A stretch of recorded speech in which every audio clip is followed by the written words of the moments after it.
uma pessoa muito especial, a nossa deputada estadual do Rio de Janeiro, Marta Rocha. Marta, seja muito bem-vinda, muito obrigada por estar aqui com a gente essa noite. Vai ser uma noite muito importante para que a gente possa construir e falar um pouco mais das nossas ações, não só partidárias, mas também ações de potencializar a construção política do nosso país, né? Porque todos nós e todas nós que estamos aqui nessa noite fazemos parte dessa mudança tão importante que o PDT trabalha há anos, junto com a força do trabalhismo e principalmente da educação, para poder mudar aí as estruturas, e com certeza a nossa deputada Marta Rocha é uma dessas figuras importantes para a gente, principalmente na luta das mulheres, né, porque a gente se inspira com a luta e com a trajetória. Então, mais uma vez, muito obrigada. A gente geralmente aguarda uns minutinhos para poder começar, né, para ter o quórum legal para a gente poder começar a aula. Vi aqui que a gente tem duas figuras importantes, nosso presidente, Antônio Neto, e a nossa presidenta, Gleide Sodré. Então, eu gostaria de passar essas palavras iniciais para vocês, né, nesse primeiro momento, para daí a gente começar a nossa aula e passar a palavra para a nossa palestrante dessa noite, que é a deputada Marta Rocha. Falar primeiro que eu vou só dar uma saudação a todas. Seja muito bem-vinda, viu, deputada? É uma honra poder escutá-la aqui mais uma vez. A gente acompanha sempre que a gente pode, a gente corre para te acompanhar nas redes sociais.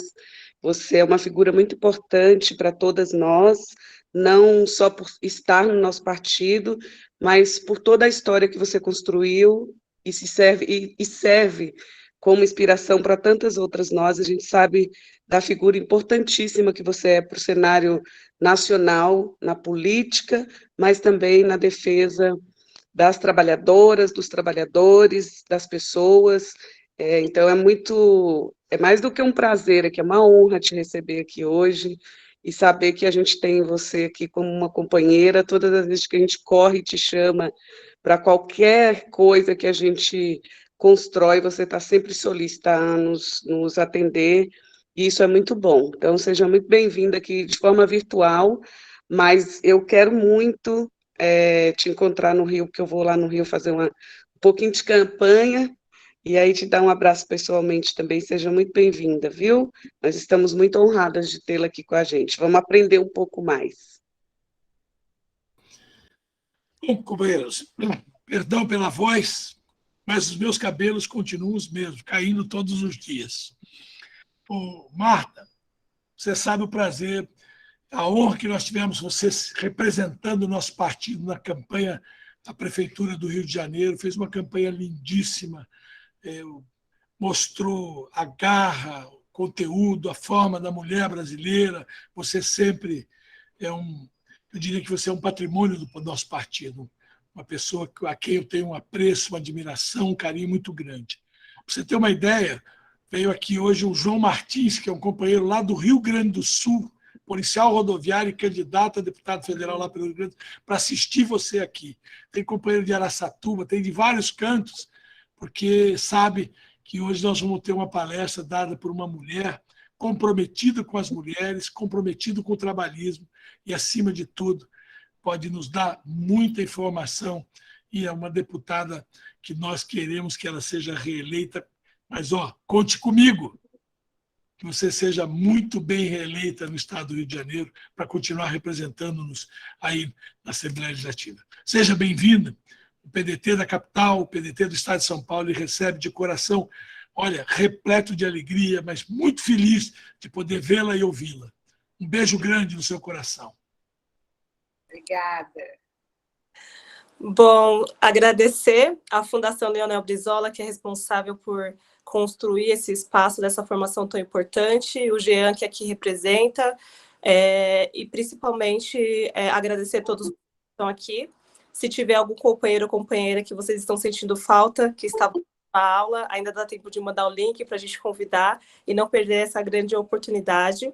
Mas agora, passar a palavra para a nossa palestrante de hoje. Nós estamos aqui com a deputada estadual do Rio de Janeiro, Marta Rocha. Ela foi a primeira mulher na história a chefiar a Polícia Civil do Rio de Janeiro e exerce o cargo de deputada na Assembleia Legislativa do Estado do Rio de Janeiro, desde 2015. Como parlamentar, ex-delegada, tem atuação marcante na luta de defesa das mulheres e assuntos relacionados à segurança pública. Então, a gente vai ter essa honra de receber essa mulher que tem um currículo muito importante, que vai contribuir muito com todos e todas nós que estamos aqui nesse momento se formando, né, para ser grandes figuras públicas, assim como a referência que nós temos aqui hoje. Marta, muito obrigada, mais uma vez, seja muito bem-vinda. Esse espaço agora é todo seu e fique à vontade. Só passando um pouquinho a dinâmica, a gente faz, então, esse momento de fala, 45 minutos para fala, para o conteúdo, e depois a gente abre para poder compartilhar algumas perguntas e fazer essa rodada aí de interação com todos que estão aqui. Bom, que você aproveite esse espaço e, mais uma vez, muito obrigada pela oportunidade da sua presença e de ter essa rica palestra. Olha, obrigada a todas e todos. Eu quero cumprimentar a Letícia, a Gleide, quero dar um abraço super apertado no Antônio Neto, com quem a gente sempre se encontra, se esbarra, né? E quero agradecer muito essa oportunidade de estar aqui com vocês, mas eu não pretendo fazer aqui uma aula, não é essa a minha proposta, nem estou nesse patamar, né, de ser aqui uma doutrinadora, né, uma professora. O que eu quero, na verdade, fazer aqui é uma reflexão sobre um tema que há mais de 30 anos vem fazendo parte da agenda contemporânea e todas as vezes, né, de 2 em 2 anos, quando alternamos as eleições gerais com as eleições municipais, o tema segurança pública volta a fazer parte do cardápio de preocupações da população brasileira. Mas eu quero iniciar minha fala falando do lugar que eu venho. E o lugar que eu venho é a Polícia Civil. Eu cheguei na Polícia Civil em 1983. Eu sempre digo, sabe, Gleide, que o universo conspira a nosso favor. Eu chego na Polícia Civil, na primeira grande leva de mulheres na Polícia Civil, exatamente no primeiro governo Leonel Brizola.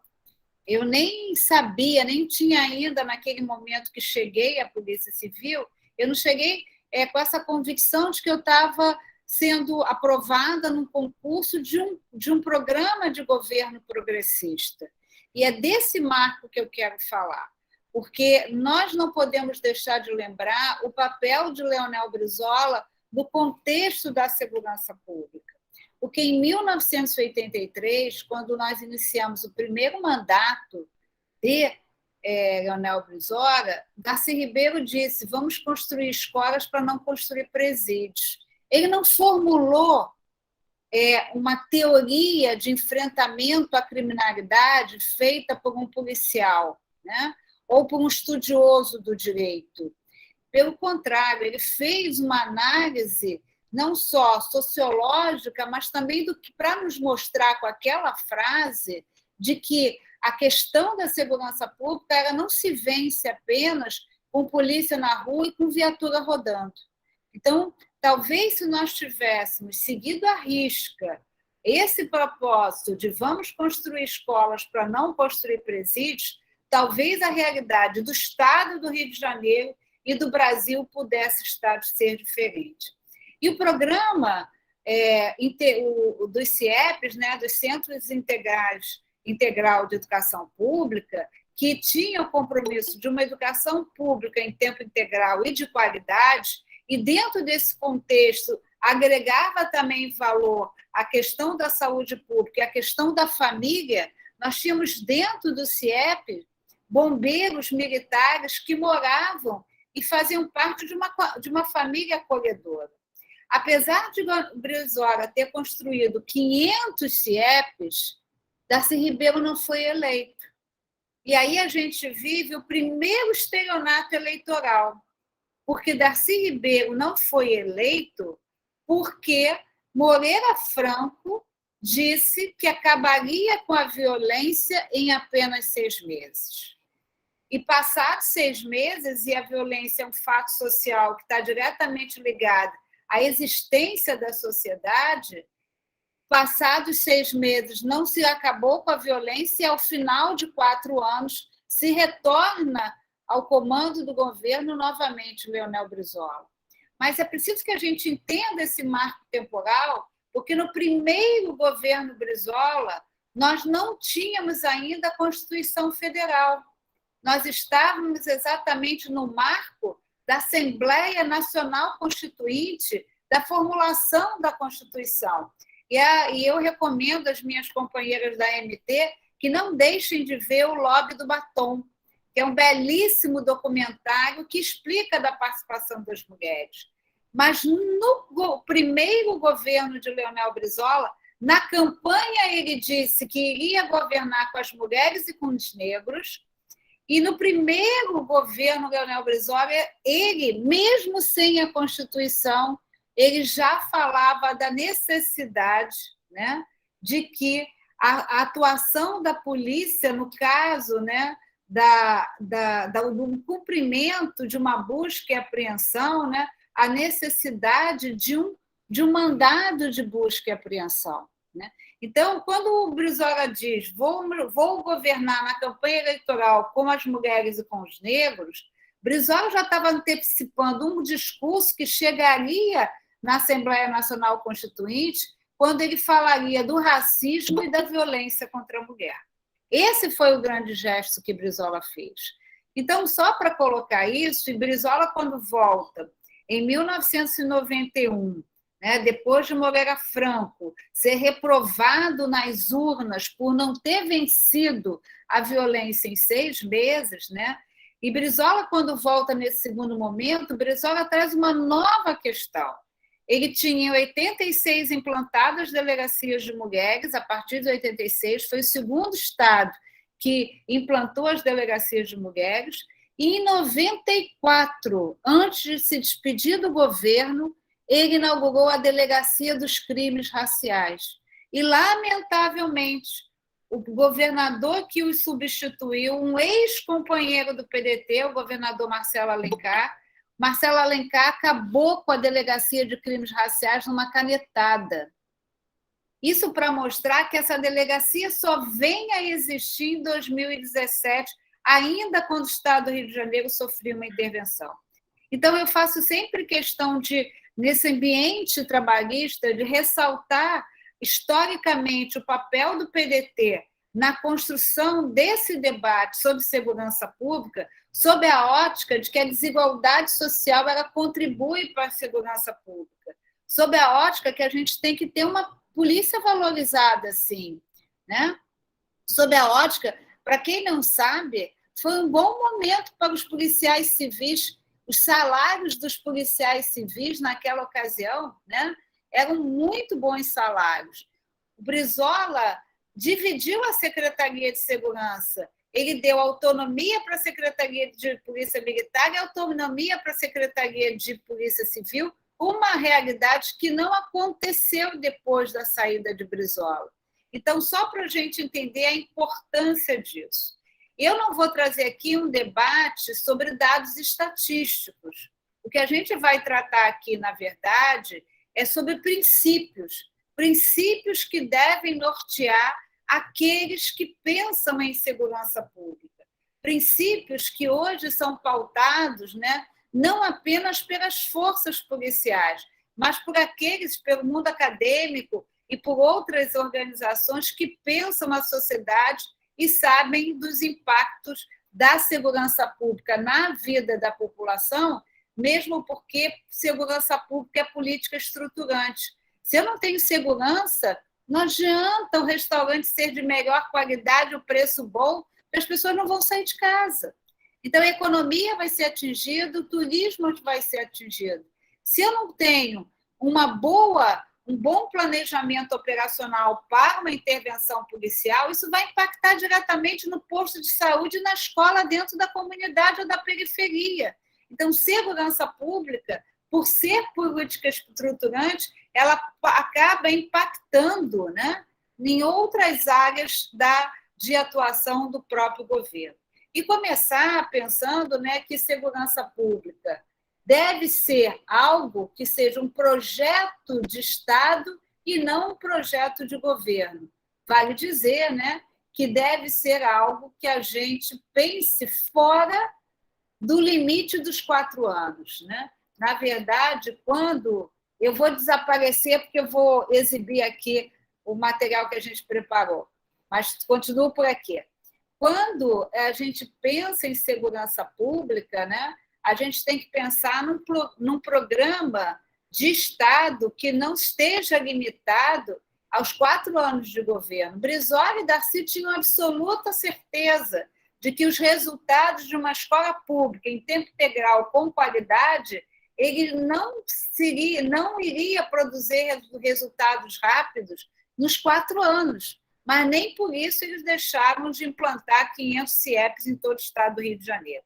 Então, acho que seria bom a gente começar pensando, né, que hoje nós temos os 17 Objetivos de Desenvolvimento Sustentável, e é bom a gente lembrar, né, que a igualdade de gênero é um objetivo, né, é bom a gente lembrar da paz, da justiça, instituições fortes, né, é bom a gente lembrar da erradicação da pobreza e outras ações que, direta ou indiretamente, acabam atingindo as questões também da segurança pública.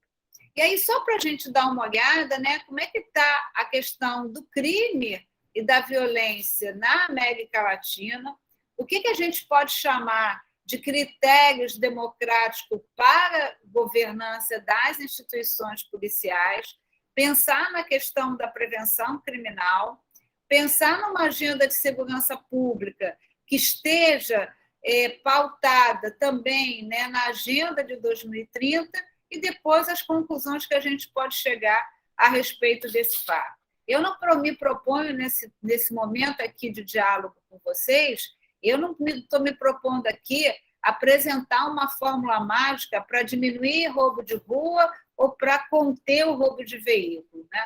O que a gente está pensando aqui é quais são os pressupostos que um governo trabalhista deve pensar quando pensar no planejamento da segurança como proposta de governo, seja do governo municipal, e as prefeituras têm muito a contribuir na questão da violência, do enfrentamento à violência, ou seja, num plano de um governo estadual ou de uma grande campanha à presidência da República.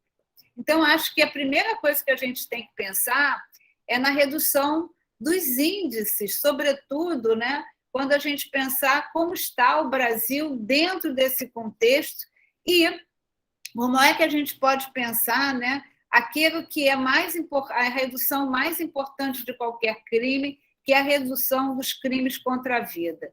A redução de homicídio, além da análise dos resultados da segurança pública, ela é indicador de desenvolvimento social, desenvolvimento humano e social. Então, o compromisso de reduzir homicídios é um compromisso que todo governo deve ter.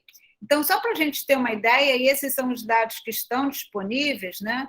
Em 2017, na América Latina, nós tínhamos aí uma média de 24 homicídios por 100 mil habitantes. A meta ideal é de 10 homicídios por 100 mil habitantes.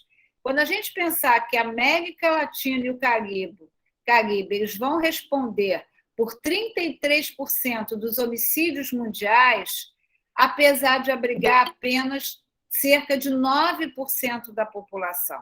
Né?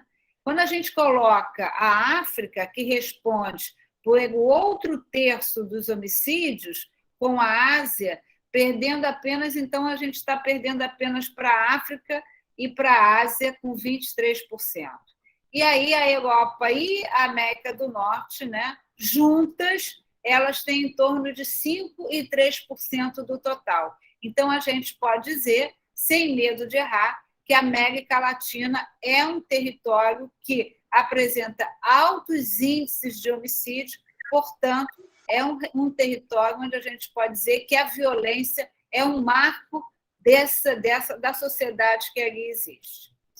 As taxas de homicídio por 100 mil habitantes, não precisa nem procurar ver a taxa, né? E se a gente concentrar aqui na América Latina e no Caribe, a gente vai ver que, apesar de todos os esforços, né, nós continuamos com altos índices e níveis nivelados a partir de 1995. Nós não tivemos na América Latina e no Caribe nenhuma redução, né, que a gente pudesse apontar uma boa estratégia, um bom resultado, né? Os índices são altos e permanecem altos, apesar de a gente estar aí nesse período tão longo, de 1995 até 2017. Quando a gente vai pensar, né, exatamente nessa taxa de homicídio, a gente vai verificar lá que estima-se que entre 1991 e 2017, 1.200.000 pessoas morreram em decorrência de homicídio doloso no Brasil. Esse número não é pouco, esse número é expressivo, portanto, 1.200.000 brasileiros e brasileiras perderam a vida em razão de um ato de violência contra uma pessoa, e, sem dúvida nenhuma, o homicídio é o mais grave dos delitos e deve ser combatido. Quando a gente pensar na violência contra as mulheres, e aí, se houve um momento em que a sociedade se organizou para enfrentar um tipo de crime, e aí a gente tem que aplaudir o movimento social e aplaudir os partidos como o nosso partido, em que a questão da mulher, né, é uma questão tratada com tanta seriedade. Eu estava aqui ouvindo a nossa companheira da MT falando sobre o número de mulheres candidatas aí no estado de São Paulo. Uma das coisas que a gente tem profundo orgulho é que nesse partido não tem mulher laranja, ou seja, nesse partido, as mulheres que submetem o seu nome a um cargo eletivo são mulheres comprometidas com a política, né? E lugar de mulher também é na política. E aí vamos pensar um pouco na violência contra as mulheres. A América Latina, além do homicídio, também registra altos índices de violência contra a mulher. De acordo com a Organização Mundial de Saúde, 29% das mulheres da América Latina sofreram violência física ou sexual praticada por companheiro, pelo seu parceiro, né?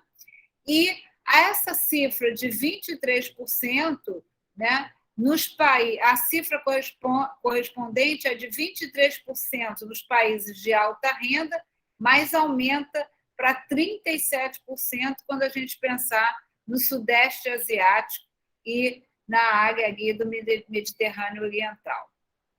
Quando a gente pensar aí na questão da desigualdade social e dos homicídios, a gente vai perceber, né, que há uma pesquisa que mostra exatamente isso, que há altas taxas de homicídio em países que apresentam índices altos de desigualdade. Então, não dá para pensar em redução de homicídio apenas com uma investigação eficiente, apenas com policiamento preventivo atuante. Quando a gente tratar das questões do homicídio, a gente também tem que pensar na vulnerabilidade das pessoas, né? E aqui no Rio, outro dia, a gente estava comparando dados estatísticos da tuberculose. O estado do Rio de Janeiro é o segundo estado da federação que apresenta os maiores índices. E quando a gente colocou no georreferenciamento as áreas onde tinha alta taxa de tuberculose, a gente se surpreendeu ao verificar que esses locais também eram locais que apresentavam altos índices de violência. Então, se a gente sobrestasse o mapa da saúde com o mapa da segurança pública, a gente vai ver que é preciso dar um impacto nessas áreas, né? que é exatamente o enfrentamento da desigualdade. E qual é a maior preocupação, né, dos cidadãos da América Latina e do Caribe? Sem dúvida nenhuma, é a questão da violência. A pesquisa está aí, né? O Latinobarômetro, que foi feito em 2017, ele mostra que 1 em cada 4 cidadãos dessa região afirmam que o crime é o principal problema em seu país, né? E é por isso, na realidade brasileira também, né, que a gente verifica que a questão da segurança pública ela vem, ao longo desses últimos 30 anos, sendo repetidamente apresentada como um tema de grande preocupação e que hoje faz parte da agenda contemporânea. E o que causa isso, né?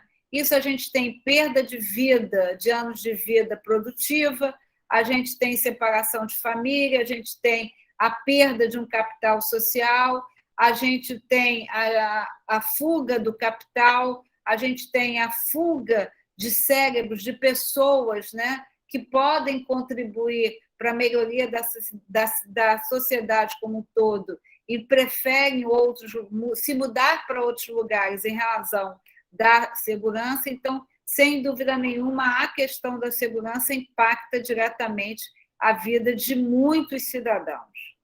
Quando a gente pensar nos custos do crime, né, então a gente vai ver, né, que aqui a gente tem gasto público, a gente tem gasto privado, a gente tem o custo social com as vítimas e o custo social com os presos. É bom que a gente diga que o Brasil, e Ciro Gomes fala muito bem disso quando apresenta aí as questões ligadas ao enfrentamento da criminalidade, Ciro nos alerta para dizer que o Brasil é um país que tem altos números de encarceramento. O Brasil é o 4º país com o maior número de encarceramento. Só perde para os Estados Unidos, para a Rússia e para a China. Alguma coisa está errada, porque, apesar dos altos índices de encarceramento, a questão da violência, a questão da insegurança é um traço de preocupação no cenário brasileiro. Esse custo do crime, né, a gente sabe que esse slide mostra exatamente isso, né? Que a gente está falando de gastos públicos com segurança, aí eu estou falando de polícia, estou falando de justiça, estou falando do sistema prisional, gastos privados, aí eu estou falando com a segurança, estou falando de a perda em razão de crimes violentos, e o Brasil se destaca por altos gastos com segurança privada. E isso, sem dúvida nenhuma, é um indicativo de que a população entende pela necessidade de suprir com segurança privada algo que a segurança pública, por si só, não está conseguindo conter. Então, a gente tem o custo público, o investimento em segurança, mas a gente também tem um alto investimento na área privada quando a gente pensar em segurança. Esses custos são considerados altos se a gente comparar, né? Então, quando a gente olha aí, comparando a Alemanha, Canadá, Austrália e América Latina, a gente vai ver que a América Latina desponta aí, né, com os gastos públicos com segurança, e esses gastos são compatíveis aos estados que são considerados, né, economicamente desenvolvidos.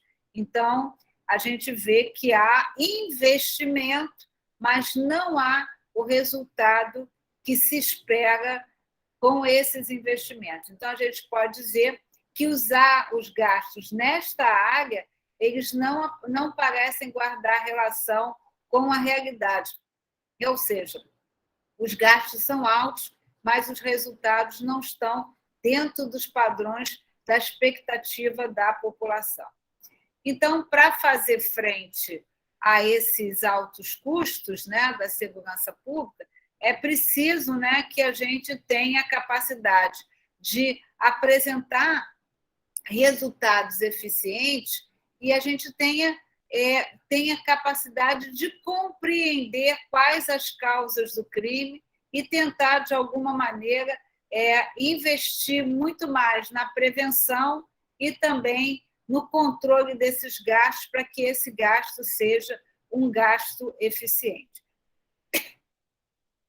Aqui é um tema, né, que a gente sempre coloca, e eu fico muito tranquila de tratar desse tema, e eu digo sempre que os bons salários têm que existir não para diminuir a questão da corrupção, e a corrupção ela se faz presente em qualquer área de atuação, mas os policiais têm que ser valorizados. Eu sempre digo, e nós temos um companheiro, que é o delegado Orlando Zacconi, que inclusive é pré-candidato a deputado federal, e Zacconi nos lembra, né, ele pertence ao grupo de pesquisa também de um querido, importante companheiro, o doutor Nilo Batista, e ele sempre lembra, né, o olhar do policial trabalhador, né?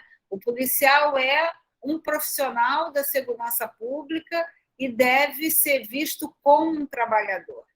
Então, a corrupção policial ela é universal, né? Medir a corrupção policial é uma tarefa complexa, mas é uma tarefa importante, né? E que, no que se refere à polícia brasileira, essa mesma pesquisa, que é o Latinobarômetro, ela diz que os cidadãos brasileiros que foram entrevistados nesta pesquisa, 83% dessas pessoas indicam que acreditam que a polícia brasileira esteja envolvida com atos de corrupção. Esse entendimento é extremamente danoso para a sociedade e também para as forças de segurança, porque o professor Ricardo Balestrelli, que foi secretário nacional de Segurança Pública, ele diz que o policial é o pedagogo da cidadania. É ele a primeira representação, ou talvez a representação mais viva da figura do Estado. Então, é preciso que entre essa figura que representa o Estado e a população que ele serve, haja uma relação de confiança e solidariedade. Então, esse entendimento de que 83% dos entrevistados acreditam que as forças policiais possam estar envolvidas com atos de corrupção, isso é extremamente danoso para todo mundo, para a sociedade e para as instituições policiais. Aí a gente os estudiosos, né, falam quais são o que leva as causas da corrupção, né? Então a gente vê aí problemas diretamente vinculados à supervisão, há um código de silêncio que faz com que as pessoas não denunciem, né? Há um manto de segredo em torno dessas ações, mas também há problemas quanto ao status do policial. Eu faço muitas palestras em universidades e toda vez que vou falar de segurança, eu sempre pergunto aos alunos quem no dia de Natal entrou numa delegacia para desejar um Feliz Natal para um policial, ou quem no Dia das Mães entrou numa delegacia para desejar Feliz Dia das Mães para uma mulher de plantão, já que hoje as mulheres são 20% da população, 20% do quantitativo de mulheres na Polícia Civil. Então, a Polícia Civil do Rio de Janeiro, ela conta com 20% de mulheres. Então, isso mostra, né, o distanciamento e o status de pouco reconhecimento que os policiais, como um todo, têm no exercício da sua função. Então, tudo isso contribui, né, para um ambiente que acaba permitindo casos de corrupção policial. E aí, as causas variáveis da corrupção policial, acho que a gente pode falar aí do cenário político, do cenário cultural, na estrutura da sociedade, há uma tolerância da sociedade, né? Há quem diga, a gente pode se lembrar aqui, que um grande jogador de futebol, que foi campeão em 1970, ele se destacou não pelo seu valor enquanto atleta, mas porque ele fez um grande comercial e, ao final do comercial, ele dizia que ele gostava de ganhar, de dar um jeitinho em tudo. Eu também gosto de levar vantagem. Então, isso retrata um pouco, né, essa tolerância que a sociedade tem com o desvio de conduta. E aí a gente tem que investir em treinamento, em valorização, em padrões éticos, em códigos de ética, né? Então, para tudo isso, a gente poder mudar esse cenário que acaba atingindo aí os policiais. E só para lembrar aqui, né, que a polícia de Nova York investiu muito para coibir atos de corrupção, né? E, na verdade, acabou verificando, né, que muitos desses atos estavam atrelados, né, a liberações como a questão dos jogos, a questão da prostituição. E só para a gente já ir terminando a questão da corrupção policial, a gente tem que pensar mesmo, né, numa reforma institucional. A gente não pode apenas ser reativo, as corregedorias, os órgãos de controle têm que ser proativos, né, na identificação imediata do desvio de conduta. A gente tem que ter uma punição administrativa e criminal, ou seja, a intenção tanto para punir quanto para prender. A gente tem que trabalhar com uma realidade, com organismos que deem incentivo à denúncia e que garantam a integridade daquelas pessoas que estão fazendo a denúncia, né? A gente tem que cada vez mais monitorar os riscos, né, no recrutamento e na seleção. Então, um profissional da segurança pública, ele tem sim que ser avaliado no seu conhecimento, numa prova escrita, numa prova oral, mas também ser muito bem avaliado numa investigação social antes de ingressar nos quadros das forças policiais. Melhorar aí as formas de recrutamento e seleção e também, sem dúvida nenhuma, melhorar a formação dos policiais, né? E aí trabalhar, né, com programa de integridade, com pautas vinculadas à ética, para que os policiais tenham a clareza, né, da importância da sua função e da importância, né, do bom exercício da sua função no reconhecimento pela sociedade. E, internamente, né, acho que a gente tem que ter aí um plano de fiscalização robusto, uma investigação e apuração dos atos de corrupção e uma disseminação sobre o controle, né, dos atos feitos por esses organismos aí de correção. E aí a gente pensar, já caminhando aqui já para o final, quais são os critérios democráticos quando a gente pensar na governança das instituições policiais, né? Então, primeiro a gente tem que pensar na equidade, né? Eu acho que tem que haver princípios gerais de equidade que possam garantir, né,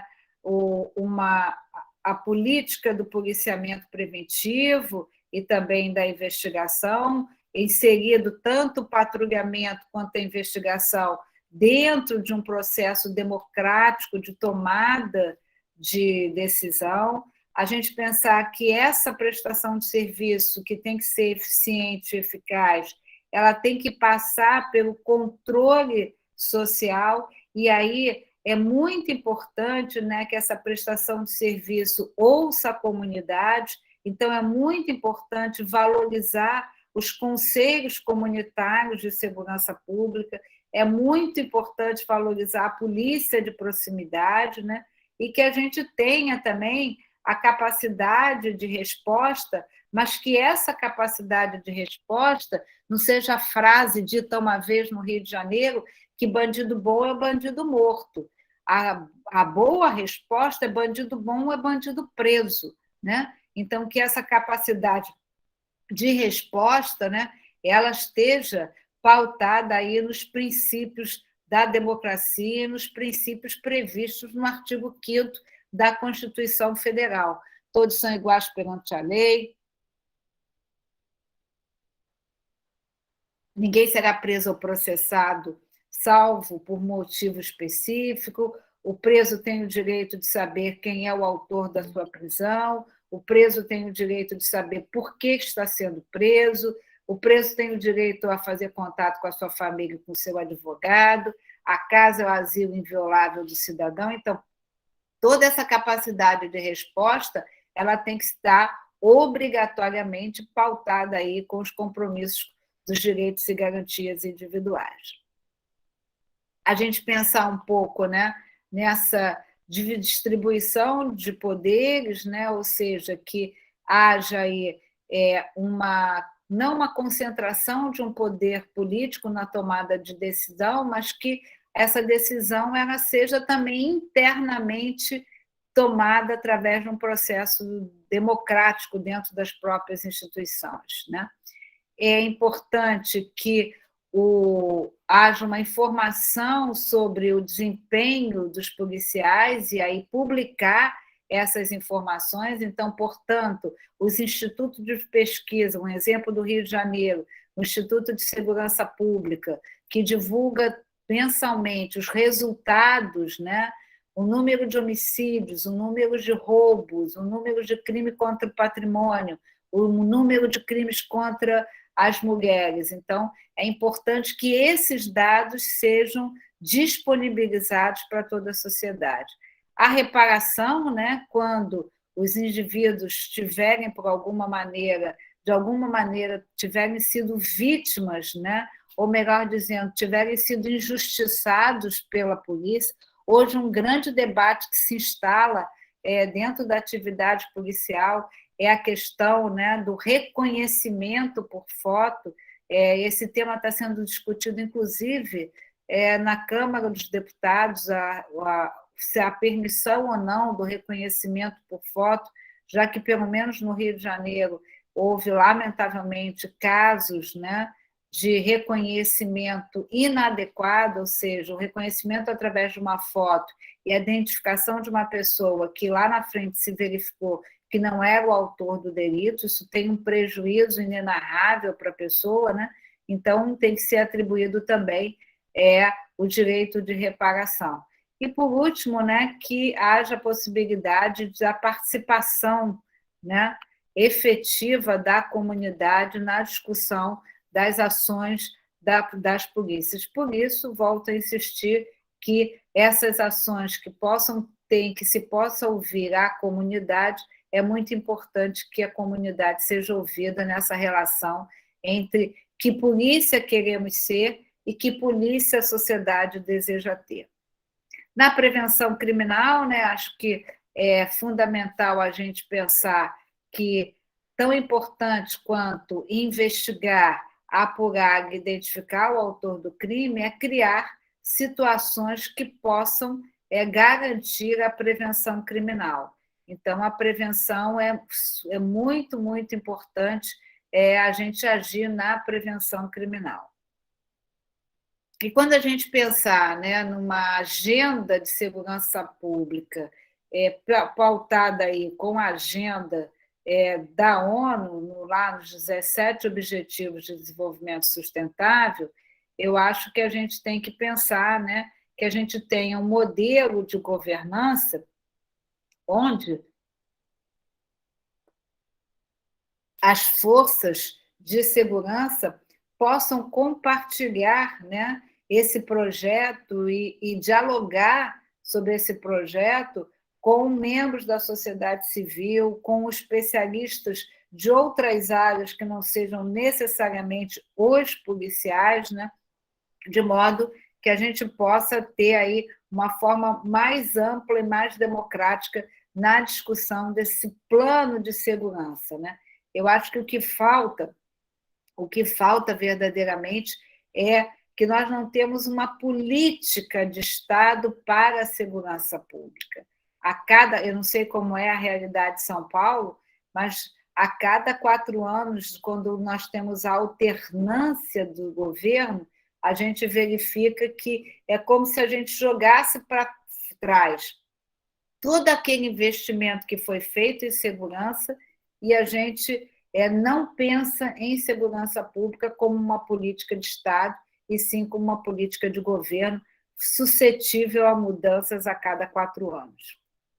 Aí, a gente pensar, né, na elaboração das mudanças legislativas que acabam sendo necessárias, volto a insistir, né, a gente pensar num programa de integridade, num programa de ética, a gente trabalhar aí com o fomento da coleta de informações, a gente utilizar pesquisas, né, que demonstrem a satisfação ou não com aquela determinada política pública implementada.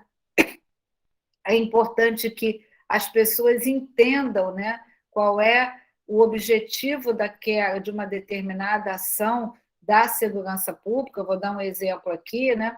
Uma ferramenta muito importante na Polícia Civil durante a pandemia da Covid-19 foi o registro online. Então, em tempos de isolamento social, em tempos de distanciamento social, era possível fazer a comunicação do fato à Polícia Civil através de um registro online, um comando fácil, de fácil entendimento, não podendo fazer o registro apenas se fosse caso de homicídio ou de roubo de veículo. De homicídio por razões óbvias, né? E de roubo de veículo porque, além do registro feito na Polícia Civil, é preciso um contato imediato com os organismos do Departamento de Trânsito, os conhecidos DETRAN.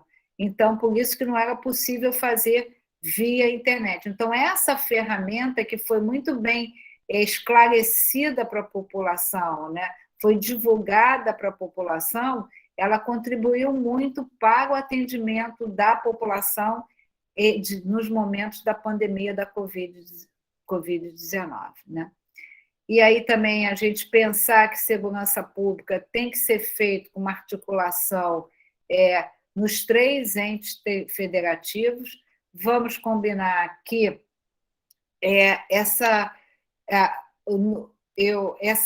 a população ela não quer saber se a responsabilidade é do governo municipal, do governo estadual ou do governo federal. A população não quer saber se a responsabilidade é da Polícia Militar ou da Polícia Civil.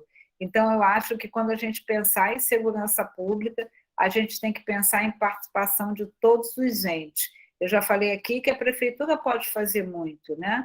Quando a prefeitura não permite que um grupo da milícia faça o desmatamento de uma área de preservação ambiental para a construção de um prédio de edifícios e se une à Polícia Civil e ao Poder Judiciário e ao Ministério Público para impedir a continuidade daquela obra, é exatamente disso que a gente está falando, de uma integração e de uma articulação com os entes responsáveis pela segurança pública, né?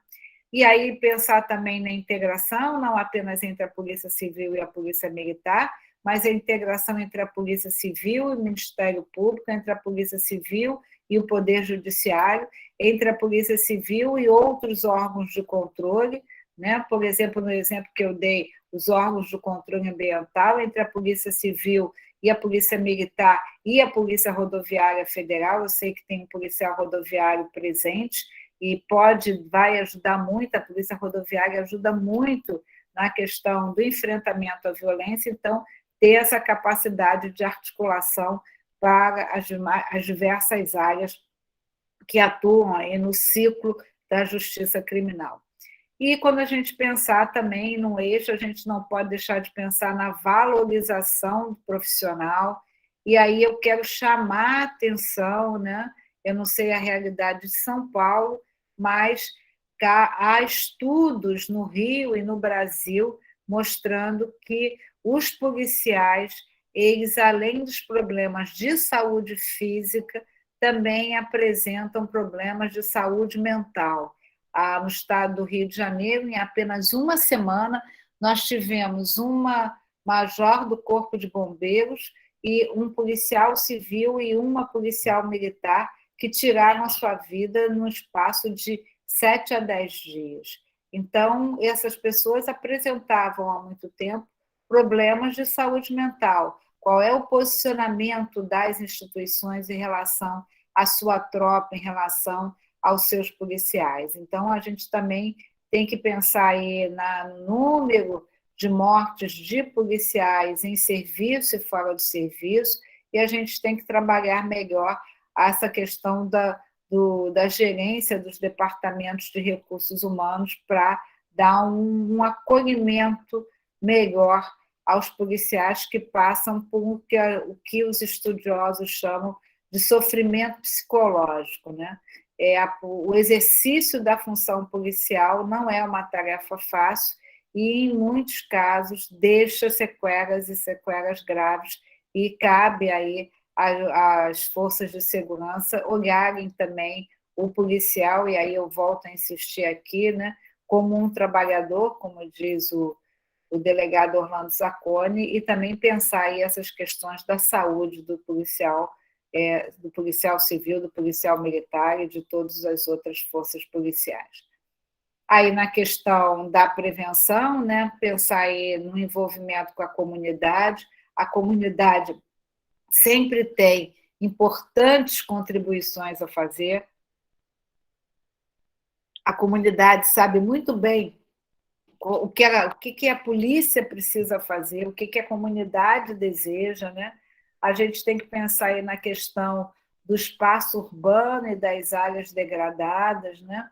A gente tem que pensar na possibilidade de reinserção da população que, por algum motivo, né, acabou envolvida aí com a prática de delitos, e a gente aí, nesse olhar, tem que pensar muito rapidamente com os nossos jovens, né?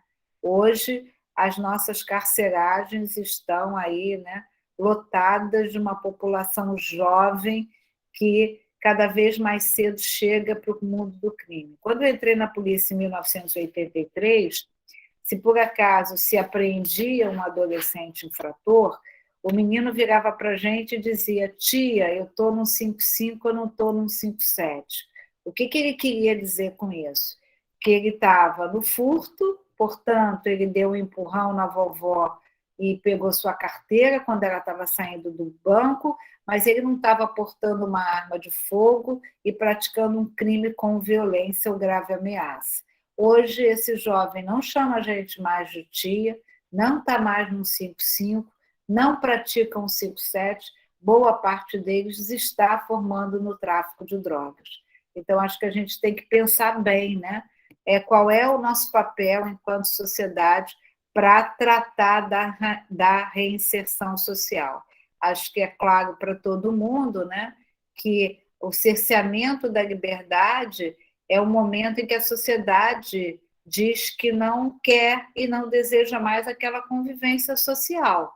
Mas a gente, na verdade, a gente está pegando aquele problema e alocando esse problema em outro lugar, e quem sabe depois de 7, 8 ou 10 anos a gente volta para pensar o que vai fazer com aquela questão.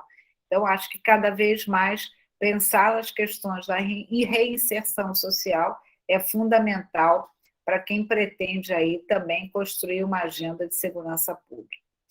A construção de ações coordenadas, né? Pensar na questão da violência contra crianças, que hoje a gente vê o quanto as crianças estão sendo vítimas, né, de atos de violência. Pensar na redução e no controle das armas. Nós estamos vivendo um momento muito danoso na questão da liberação das armas. Nós sabemos o quanto isso vai custar às mulheres, mas também a gente já sabe que essa flexibilização do governo federal para a aquisição de armas, também está contribuindo para a utilização dessas armas aparentemente legalizadas nas mãos de organizações criminosas como a milícia. Então, temos que ter muita atenção, né, com a questão do controle das armas. Acho que a gente tem que pensar aqui na devolução dos recursos que foram subtraídos, né? Vamos lembrar do filme Os Intocáveis, Siga o Dinheiro.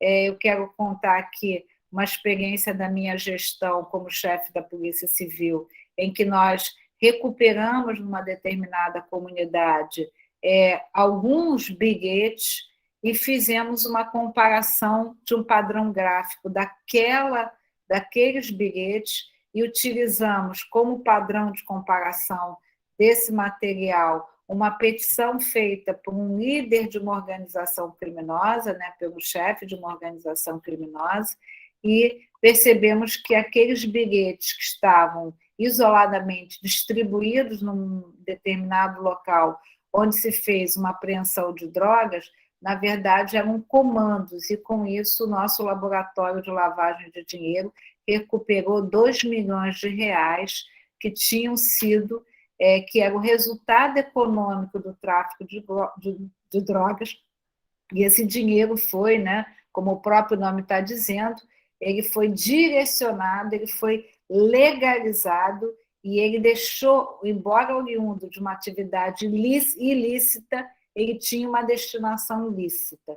E aí, o governo do Estado do Rio de Janeiro, através do Laboratório de Lavagem de Dinheiro, conseguiu recuperar aí esse dinheiro. Lembrando aí as novas vertentes do crime, lembrando o papel da milícia, eu não conheço a realidade do Estado de São Paulo, mas a milícia do Estado do Rio de Janeiro deixou de ser aquele policial ou ex-policial que não queria, né, na porta da sua casa um drogado, e hoje é uma milícia empreendedora. Isso quer dizer que hoje, mais do que nunca, a milícia está investindo na construção civil e, com isso, ela está acarretando, né, a degradação ambiental, ela está investindo na aquisição de TV a cabo, ela está investindo na aquisição de gás. O gás hoje, nas comunidades dominadas pela milícia, é mais caro do que o botijão de gás que a gente que não está na comunidade paga no asfalto. Então, só para a gente ter um pouco de noção do impacto econômico desses grupos paramilitares. E não podemos deixar de pensar na questão da intolerância religiosa, que traduz aí, antes de tudo, o racismo religioso e que vem produzindo crimes muito graves em relação, sobretudo, àqueles que professam a fé de matriz africana. E já terminando, né, e agora terminando mesmo, né, é preciso que, quando a gente pensar em segurança pública, a gente pense sobre um olhar multidisciplinar, né, que um olhar e com ações capazes, né, de contribuir para uma sociedade que seja pacífica, que tenha um desenvolvimento sustentável, né? E a gente tem que pensar que no estado do Rio de Janeiro, pelo menos o que se demonstrou aí, né, não houve falta de recursos ou não priorização da segurança pública, mas o que a gente verifica é que as medidas adotadas de forma isolada, sem um prévio planejamento, e muitas vezes, né, apenas voltadas para o confronto e para o resultado imediato, em detrimento de uma boa investigação ou do uso da inteligência policial, que foi esse exemplo que eu dei aqui, né, da recuperação de 2 milhões de reais, isso não quer dizer que essas ações isoladas, sem planejamento, sem estratégia, sem ações de inteligência, por certo, elas não terão eficiência e, por certo, não serão eficazes. Acho que acabei. Então, na verdade, quando a gente pensar em segurança pública, que a gente seja capaz de pensar, né, a segurança pública como uma política estruturante, mas que possa, de alguma maneira, ter uma interface com as outras áreas de atuação do poder público e que a gente, sem dúvida nenhuma, também, né, possa entender de uma forma definitiva que segurança pública é política de Estado e não política de governo. Obrigada. Desculpa se falei demais. Que isso, a gente agradece, estamos aqui aplaudindo virtualmente, porque foi uma aula magnífica, e não só de aprendizado, mas com muitas reflexões. A gente teve algumas interações aqui no chat, enquanto a deputada falava, e aí eu gostaria de começar a fazer essas perguntas, né, para a gente fazer esse bloco de perguntas e respostas, mas também dizer que quem quiser falar pode levantar a mãozinha para a gente poder organizar essa sequência de troca. Mas, mais uma vez, agradecer pela oportunidade de te ouvir, principalmente vindo de um lugar que tem uma responsabilidade a partir do que fala, né? Que tem um compromisso com essa luta, que ela deve, sim, ter um olhar interseccionalizado, né? A gente deve, sim, olhar para a questão de território, a gente deve, sim, olhar para a questão de gênero, de raça, e tudo isso é muito importante. E a Ciara trouxe isso muito, muito bem colocado, né? E não só a partir de uma teoria, mas a partir de ações também, porque é disso que hoje se tem dedicado a sua vida nessa construção, nessa luta. Então, parabéns mais uma vez, e muito obrigada pelos aprendizados. Agora eu vou pegar aqui as perguntas que a gente recebeu via chat, e estou vendo também que a nossa presidenta Gleides levantou a mão. Gleides, enquanto eu vou organizando as perguntas, se você quiser fazer a sua ou fazer a fala, fique à vontade. Tá bom. Duas perguntinhas bem sucintas, porque eu sei que a delegada, que eu só consigo chamar de deputada, Chame de Marta, fica mais fácil. É uma querida.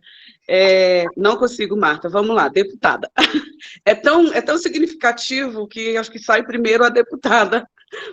Deputada, duas perguntinhas, assim. A primeira, em 2011, quando você assumiu, foi a primeira mulher a assumir a pasta, eu queria que você me dissesse quantas outras mulheres assumiram no Brasil a chefia de uma delegacia, né, de Estado, se houve esse feito, porque eu fico sempre procurando e ainda não soube se houve esse feito novamente de outra mulher.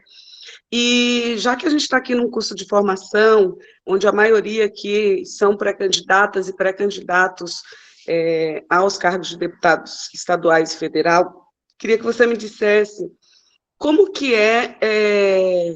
fazer campanha e defender alguns pontos na questão da segurança pública, como os pontos finais que você fez aqui na sua explanação, que você falou sobre dois temas que para mim são muito importantes, né, do meu ponto de vista de cidadã e de formação. As crianças, que cada vez vão mais cedo para o crime organizado, né, usadas como avião, usadas como figuras importantes para o tráfico, e é muito difícil a gente defender essa parcela da população, porque aí a gente é chamado de comunista, esquerdista, de que a gente defende bandido, enfim, de todas essas falas que você também colocou aí, de como é que a gente faz para fazer uma defesa de fato da importância que reinserir essas crianças na sociedade, né, de trazê-las novamente para o convívio social através de uma outra perspectiva, e também da população carcerária adulta, né, que a gente tem um preconceito muito grande de receber essas pessoas na reinserção social. As pessoas acham que essas pessoas não devem ter emprego, que essas pessoas não devem ter a oportunidade como cidadão de bem, né? Eu detesto essa expressão, cidadão de bem, mas o cidadão comum que não cometeu o crime na sua vida, e te dizer que a vida do policial civil e de todas as categorias de polícia de São Paulo não é diferente da do Rio de Janeiro. Aqui em São Paulo, entre 2017 e 2019, o número de policiais que cometeram suicídio foi enorme, inclusive de mulheres. E uma outra problemática também que tem atingido muito aqui a polícia do estado de São Paulo são as mulheres que sofrem violência também, dos seus esposos, que também são policiais, e tem me chamado muito a atenção essa questão do número de policiais femininas que sofrem violência doméstica nos seus lares, e grande parte dela também por companheiros da polícia, e isso nos deixa extremamente preocupadas, e acho que a gente precisa pensar políticas públicas também de proteção a elas, né? Então, queria que você, se puder... Então, vamos lá. Vou tentar te explicar. Quando eu fui chefe da Polícia Civil, havia também uma outra mulher ocupando esse cargo, que era no estado do Maranhão. Tá? Depois que eu saí da Polícia Civil da condição de chefe e fui ser deputada, já houve a nomeação de 7 novos chefes de polícia ou secretários, mas nenhuma outra mulher. Aí, ultimamente, eu tenho falado a primeira e única mulher a chefiar a Polícia Civil. Eu adoraria, Gleide, que a gente já tivesse uma outra mulher, mas, infelizmente, isso não aconteceu.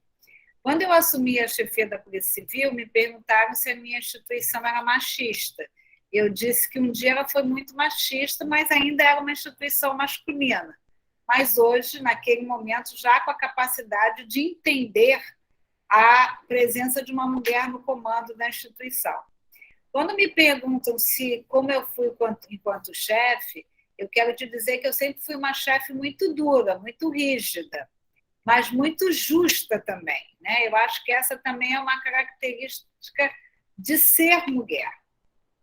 E hoje, quando a gente está dentro da Assembleia Legislativa ou da Câmara dos Deputados, né, eu quero lembrar que uma ação feita pelo nosso companheiro Paulo Ramos, que naquela ocasião era deputado estadual e hoje deputado federal.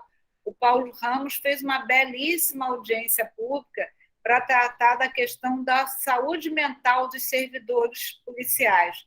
Ele era presidente da Comissão de Trabalho, da Comissão de Servidores Públicos, corrigindo, e com isso ele fez essa belíssima audiência que mostrou exatamente quantos problemas existem na polícia que se reverberam na sociedade.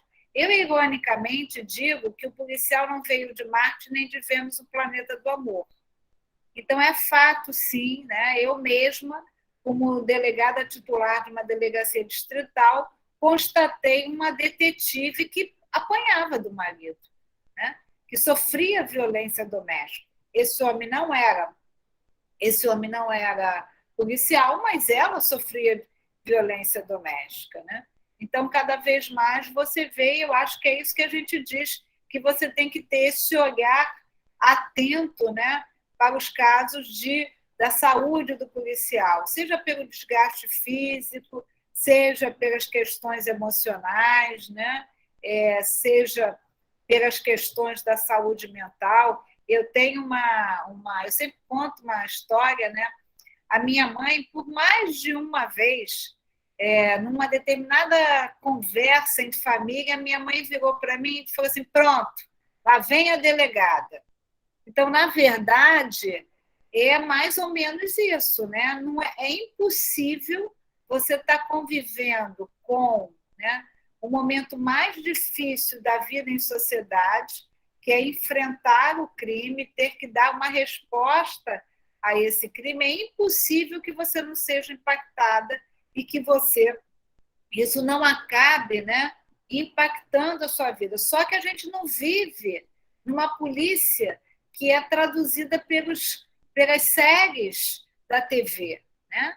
Os policiais trocam tiro, no dia seguinte, ao final do dia, entregam sua arma no batalhão e no dia seguinte voltam a trabalhar. Os policiais civis ou militares perdem um companheiro numa troca de tiro e no dia seguinte voltam a trabalhar. Então, acho que cuidar dessas questões é muito importante. E eu acho também, né, eu não sei se vocês tiveram a oportunidade de assistir uma entrevista do presidente Lupe na Globo News no domingo, né? E lá pelas tantas o Lupe falou: não, mas nós trabalhistas somos assim, nós queremos trabalhar com um projeto, nós temos ideais e nós temos que ter o direito de ter assim. Então, eu acho que o nosso campo é um campo que permite que a gente tenha tranquilidade para dizer, né? Que a gente tenha tranquilidade para dizer, olha, não será apenas com polícia na rua que eu vou resolver o problema da segurança. Esses meninos estão na rua e eles têm que ter um futuro diferente para essa garotada, né? Não vai me dizer, né, que a gente não conseguiu constatar a diferença entre a educação pública em tempos de pandemia e a educação da rede privada. Porque no dia seguinte do isolamento social, as escolas privadas, todos os alunos estavam na frente de um computador com a camiseta da escola assistindo aula. As nossas crianças não tinham o que comer. As nossas crianças não tinham telefone celular com um pacote de dados suficiente para aguentar. Não tinha uma... Aí pensar no estado do Rio de Janeiro, estou falando da realidade, fazer uma apostila. Então, não vai me dizer que essas pessoas não têm uma defasagem intelectual, isso vai impactar no mundo do trabalho, no mundo da vida. Então, isso tem que ser constatado. Mas eu acho que a gente tem tranquilidade. Eu sou policial civil e tenho muito orgulho disso. Defendo a Polícia Civil, defendo os valorosos policiais. Mas eu votei para que os policiais pudessem ter uma câmera que filmasse as suas ações. Eu acho que isso é legítimo. E não me sentir, né, não me sentir desonrando a polícia, não me sentir virando as costas para a polícia, nada disso. Eu acho que os bons policiais não têm preocupação de serem gravados, pelo contrário, né? Os bons policiais querem até para mostrar as injustiças que sofreram, né?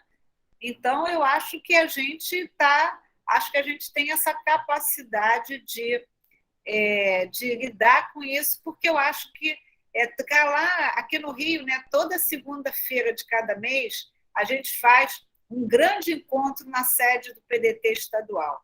E quando eu entro ali e vejo Brizola, Getúlio, Edialeda Salgado Nascimento, né, vejo Caó, vejo Darcy, né, vejo Abdias, eu acho que a gente tem história para contar, isso aumenta a nossa responsabilidade sobre as nossas decisões do futuro.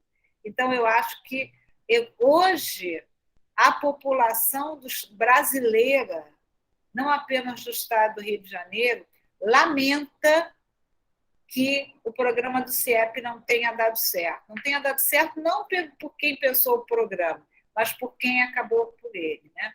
E só para encerrar, houve uma grande investigação na área do transporte do Rio de Janeiro. E a pessoa que foi presa, que é um grande empresário, ele disse que o único governo em que ele não deu dinheiro foi o governo de Leonel Brizola. Então, a gente tem muito orgulho, né? E esse orgulho é que vai nos conduzir aí para o futuro e na nossa responsabilidade com o futuro. Tá bem? Tem alguém de... Muito obrigada. Bom, a gente está com o horário um pouco apertado aqui, porque a deputada ela vai ter uma outra live depois dessa. Então, eu vou pedir a compreensão de vocês, porque eu dei uma lida rápida nas perguntas e muita coisa que está ali perguntado, né, questionando, foi feita uma reflexão a partir da apresentação dela. Mas aí, deputada Marta, a gente pode fazer um combinado de passar as perguntas para você por e-mail e você respondê-las, e aí a gente entrega para cada um, porque o nosso tempo está curto aqui, e assim, é um assunto que a gente ficaria aqui por horas discutindo, né? Mas a gente não tem todo esse tempo. Então, eu vi que o João levantou a mão. João, infelizmente, eu não consigo dar esse espaço nesse momento. Fazer uma pergunta, vai. Então, porque a gente teve várias perguntas via chat e duas pessoas que levantaram a mão. Então, para não ficar desproporcional, eu vou pedir para que o João e Moema mandou a pergunta por chat, mande por chat, por gentileza, para a gente poder conseguir encerrar essa rodada para vocês, né? A gente vai pegar com a deputada Marta Rocha essas respostas e gostaria de passar esse momento final para a gente poder fechar esse momento tão importante para o nosso presidente, Antônio Neto. Neto, se você puder fazer as suas considerações Mais uma vez, eu agradecer a oportunidade de estar aqui com a deputada Marta Rocha, lembrá-los que na próxima semana estaremos juntas de novo, e com uma palestra também magnífica, vai ser com a nossa querida companheira Gleide Braga, que ela é ex-secretária de Cidadania e Justiça de Tocantins, e ela vai falar um pouquinho de políticas públicas e de gênero, né, relacionados aos desafios contemporâneos. Mas, bom, só para o pessoal ver que a gente vai ter muito conteúdo para discutir. Vamos, então, já se encaminhar para o final, e eu passo a palavra para o nosso presidente, Antônio Neto. Pô, eu só posso agradecer a aula que ele teve aqui, brilhante apresentação, como sempre é competente. Por isso que o Rio perdeu muito de não eleger ela prefeita. Você sabe disso, Marta. Era toda a nossa perspectiva e trabalho para que você pudesse.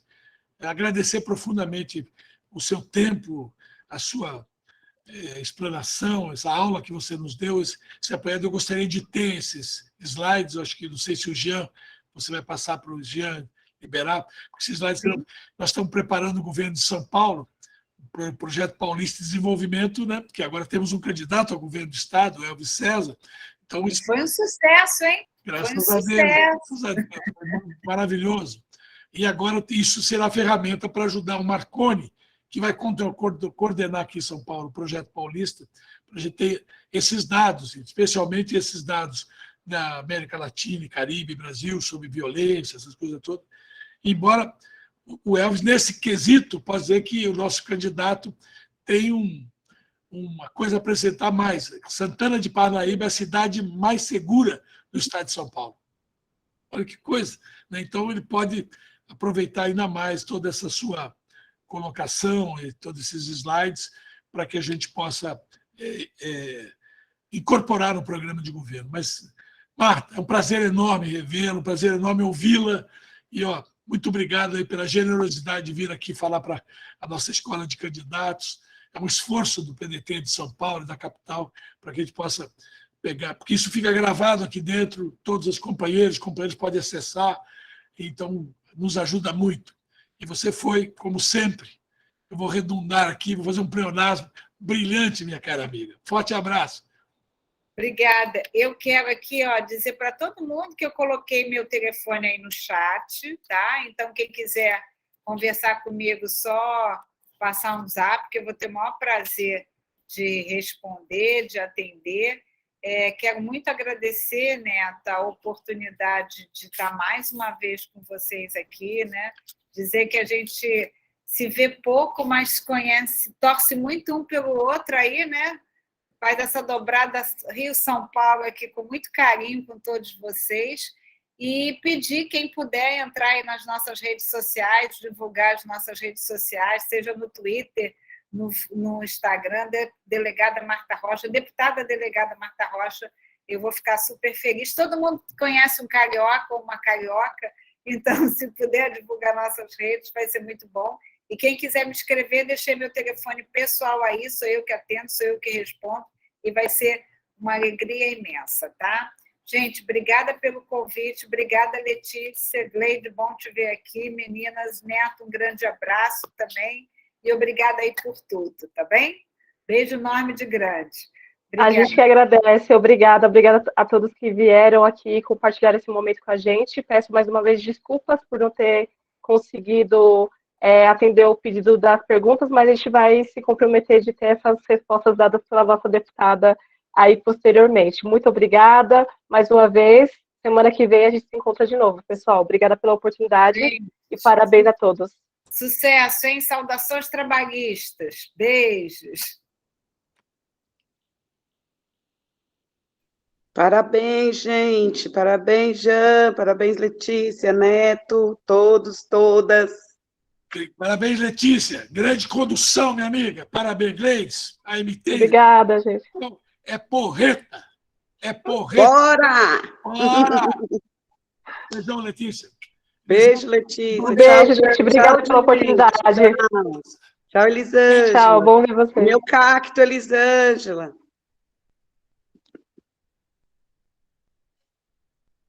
Abre o som, Elisângela. Tá desligado. Pode deixar. fazer sua mudinha do cacto. Eu quero. Tchau, gente. Fiquem com Deus. Beijo. Um abraço. Vocês Ficam com Deus. Beijão, obrigado. Tchau, gente. Brigadão. Valeu, Moema. Um forte abraço.